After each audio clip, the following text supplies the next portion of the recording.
E aí galera, vocês estão felizes? Enfim, retornando, né, com assim, os vídeos lineares aqui do canal. E hoje a gente vai falar um pouquinho sobre Jonas.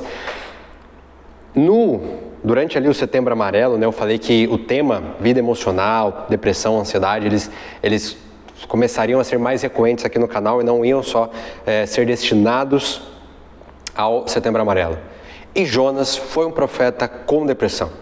Todo o processo ali da vida de Jonas, o livro de Jonas, que é um capítulo assim muito dramático, né? A história de Jonas relatada na Bíblia é uma história muito dramática e existem elementos ali para a gente provar que Jonas era tão humano quanto nós e viveu um processo depressivo, tá? Like no vídeo, se inscreve no canal para você não perder nada, comenta aí embaixo o que você está achando, sugestões de temas, galera, sugestões de temas, pelo amor de Deus, deixa aqui embaixo coisas que você quer que eu opine, coisas que você quer que eu fale, coisas que são relevantes aqui para o que a gente tem construído no canal. E, cara, a história de Jonas, uma história extremamente conhecida. Quando a gente pensa em Jonas, a gente pensa em baleia, em mar agitado, entre outras coisas, né? Principalmente para as crianças, que quando a gente ensina, tem várias músicas ligadas à história de Jonas, mas tem elementos interessantes que fazem a gente refletir sobre a nossa humanidade, sobre a nossa vulnerabilidade, a nossa relação com os dons espirituais, e a gente precisa entender que a gente não é de ferro, a gente não pode se colocar num lugar de não sentir, de não olhar para dentro, olhar para as nossas emoções e encarar o ministério com um pouco mais de equilíbrio. Essa é uma das grandes bandeiras que eu carrego aqui no canal, o equilíbrio entre vida familiar, vida espiritual, vida emocional, sabe? O ministério é importante, mas ele tem o seu lugar. Antes de ter ministério já havia família, então existe aí uma ordem das coisas, tá? E Deus no centro de tudo isso. Vamos lá, Jonas capítulo 1 vai dizer assim, ó, a partir do verso 1. A palavra do Senhor veio a Jonas, filho de Amitai, com esta ordem: vá depressa à grande cidade de Nínive e pregue contra ela, porque a sua maldade subiu até a minha presença. Mas Jonas fugiu da presença do Senhor, dirigindo-se para Tarse. Desceu à cidade de Jope, onde encontrou um navio que se destinava àquele porto. Depois de pagar a passagem, embarcou para Tarse e fugiu do Senhor. Mais uma vez a expressão fugiu do Senhor, fugiu da presença, presente ali em menos de 4 versos. Aqui a gente observa alguns cenários que comprovam que Jonas não estava bem, né? Na verdade, a essência dessa mensagem, ela não partiu de mim, ela partiu do pastor Alex, que foi quem me pastoreou a Nadine durante o nosso período de missão, e ele tem uma pregação sobre isso, né? Jonas não estava bem. E aquela mensagem me provocou demais, eu decidi ir um pouco mais a fundo e trazer um pouco daquilo que eu estou vendo, daquilo que a gente carrega aqui no canal, para esse pensamento, para essa linha de raciocínio e para este ensino. Olha só o que aconteceu aqui. Jonas claramente teve medo. Nínive era uma cidade muito cruel, cara. A violência era uma bandeira daquela cidade, né? Game of Thrones, você tem ali as bandeiras das casas. E aí tem, cada animal representa ali, e se Nínive tivesse uma bandeira, né, seria uma bandeira de morte, seria uma bandeira regada de sangue, porque era uma cidade que levava a violência como uma cultura. Não sei vocês, eu também sentiria medo. Só que existe um outro contraponto. Jonas era um profeta, ele não se tornou um profeta a partir do relato. O que a Escritura nos leva a entender é que Jonas já era um profeta. Esta não é uma história de origem. Os 4 capítulos de Jonas, do livro de Jonas, não mostram sua origem e ainda terminam sem um final. Eles estão dentro de um contexto, que a gente não sabe qual é, mas a gente confia naquilo que nos foi revelado. Então Jonas já era um profeta. Já era um porta-voz, já era alguém, naquela época não tinha Bíblia, tá? Naquela época não tinha YouTube, não tinha podcast, não tinha Instagram, não tinha ferramentas que nos ajudam na vida espiritual, era ali, tete a tete, ouvindo diretamente da fonte. Então o Jonas era alguém que estava acostumado a ouvir a voz de Deus, tanto que quando ele ouve, ele reconhece e deliberadamente foge. Aqui já existe um indício de que Jonas não estava bem. Ele sendo um profeta, já tendo visto provavelmente grandes maravilhas que Deus fez na vida dele e na vida de outras pessoas, ele teve medo. E não só teve medo, Moisés também teve medo e ele questionou a Deus e obteve resposta ali naquele lugar. Ele teve medo, Jonas teve medo e fugiu. Não só fugiu, como pagou, usou do seu recurso para ir para um outro lugar. Aqui nós podemos pontuar o primeiro indício de que Jonas não estava legal. E vamos construindo, vamos para cima. E aí vem todo ali o relato que você pode ler ali depois, que é o relato dele no barco, né? O barco começa a sofrer uma tempestade ali com os marinheiros, e aí Jonas fala, cara, me joga no mar. Aí já a gente pode ali não um segundo indício, mas ali letra 1, número A. Olha o que eu falo. Número 1, letra A. De indícios que provam que Jonas não estava bem, porque não sei se você já viu vídeos de mar agitado, é assustador. E Jonas fala, não, me joga no mar, que aí a tempestade vai passar. Jonas sabia que ele sendo jogado no mar existia um grande risco dele morrer. E ele ainda assim falou, foi jogado no mar, veio a baleia e engoliu. E aí no capítulo 2 existe uma oração de Jonas, que nos leva a entender, não estou cravando isso, é uma opinião, tá? Mas olhando para esse texto, existem elementos para entender que Jonas morreu dentro da barriga da baleia. Tá? Olha só.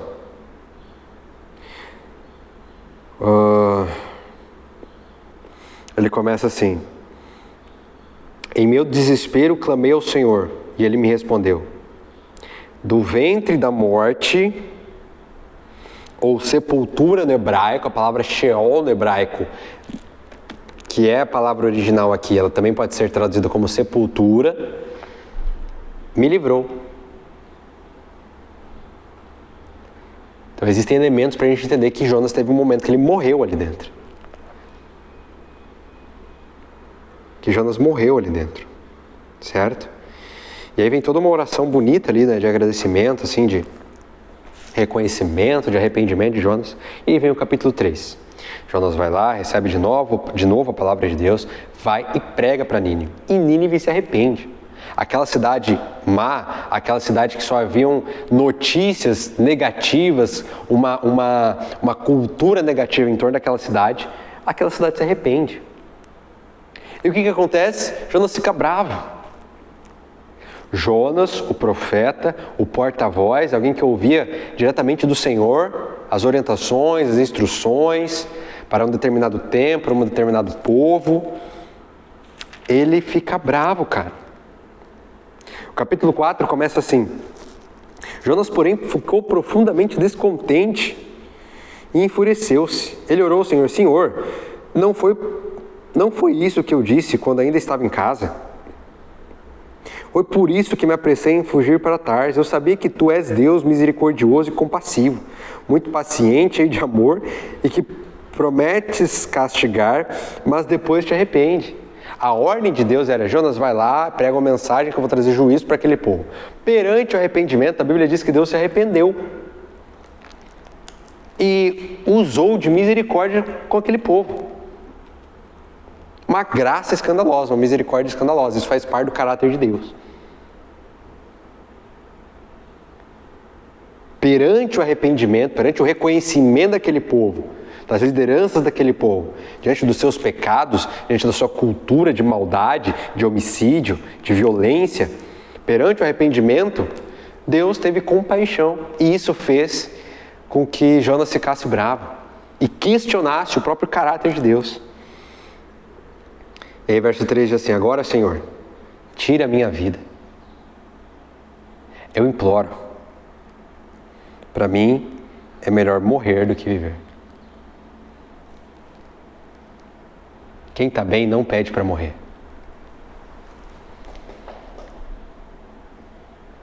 Quem está emocionalmente equilibrado, não necessariamente assim, bem, voando, mas quem está ali equilibrado não pede para morrer. Provavelmente já tendo morrido uma vez. Um grande sinal de que Jonas não estava bem.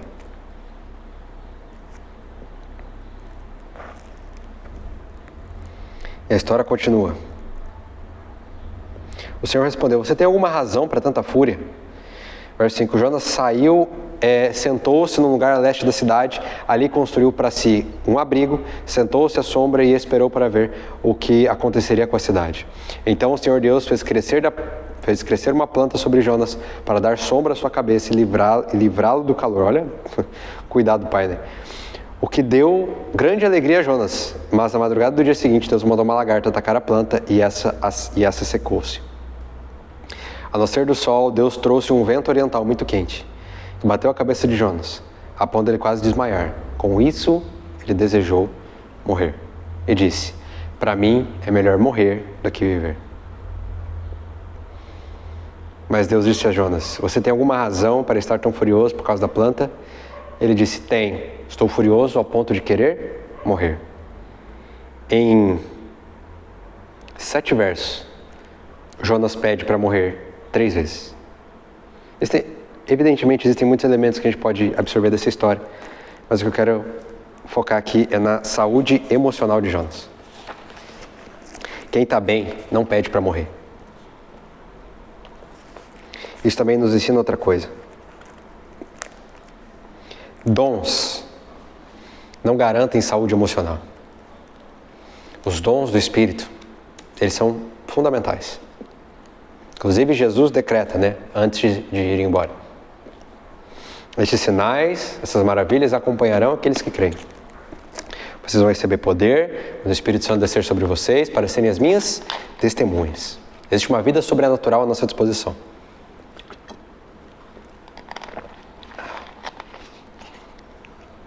Mas mover, ministério, agenda, não é garantia de saúde emocional.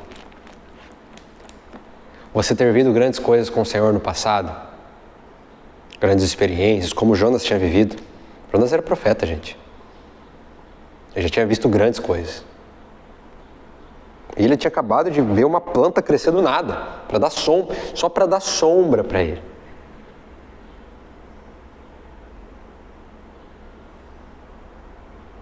Era alguém que provavelmente havia ressuscitado os mortos dentro da barriga de uma baleia. Então ele via o sobrenatural acontecendo. Talvez com muito mais intensidade do que a gente. Mas isso nos mostra que dons, que o mover de Deus, que o ministério, eles não garantem saúde emocional. Eles cumprem uma função dentro de um plano maior. Mas se a gente não souber lidar com as coisas com equilíbrio, isso gera um desgaste na nossa vida. Jonas estava desgastado. Jonas precisava de cuidado. Tem um vídeo que eu vou deixar aqui no encarte, ou o link aqui embaixo, não sei ainda, que fala sobre a depressão de Elias. Sabe, gente, a Bíblia não é um livro de relatos perfeitos. São relatos necessários para nós entendermos que somos humanos e que dependemos de Deus.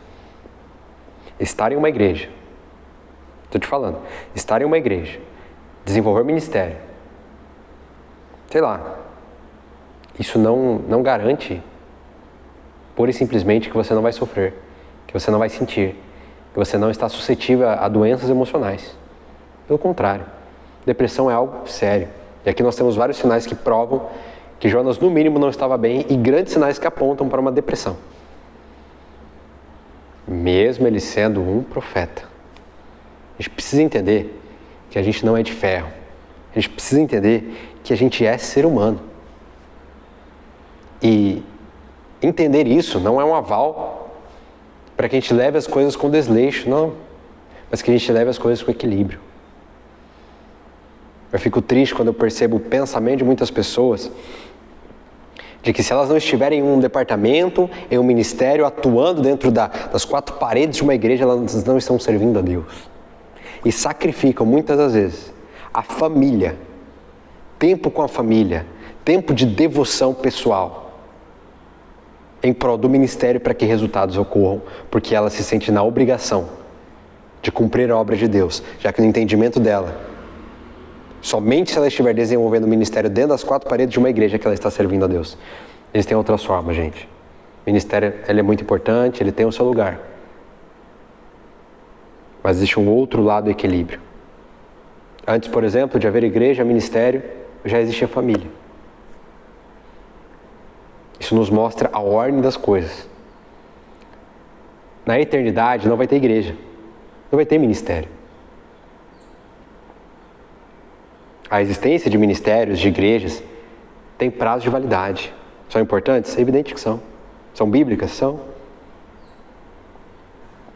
Estou questionando isso. Eu sou o líder ali da música de uma igreja. Me envolvo com uma igreja, participo de reuniões administrativas, faço escala, cumpro escala, faço tudo isso. Mas isso não ocupa o centro da minha existência. Isso não acontece em detrimento do meu tempo com a Nadine. Isso não acontece em detrimento do meu tempo devocional. Inclusive, se eu sinto que eu estou entrando, um relato aqui para vocês. Já aconteceu 2 vezes até. Depois de todo aquele desgaste do ano passado, depois de toda aquela sobrecarga que eu já contei aqui no canal, depois de estourar a depressão, Deus me levou para um lugar de enxergar as coisas com mais equilíbrio. E se eu hoje sinto que estou entrando no automático, estou cumprindo escala por cumprir, estou fazendo as coisas por fazer, eu paro, fico um tempo off das atividades, volto para aquele lugar de encontro e de devoção, recarrego as minhas baterias e continuo prosseguindo. Mais equilíbrio, gente. Mais equilíbrio. A gente possa encarar não só essa reta final de 23, mas todo o ano de 24 com mais equilíbrio, tá? Olha o exemplo de Jonas, alguém que não estava bem. Pro vídeo de hoje era isso, espero que você tenha gostado. Se você gostou, se inscreve aí no canal, curte, comenta aí temas de vídeo, comenta o que você achou, né? Apresenta um contraponto, apresenta uma discordância, não sei. Apresenta aí a sua opinião, eu quero te ouvir, o que você tem a dizer, tá? E a gente se vê no próximo conteúdo.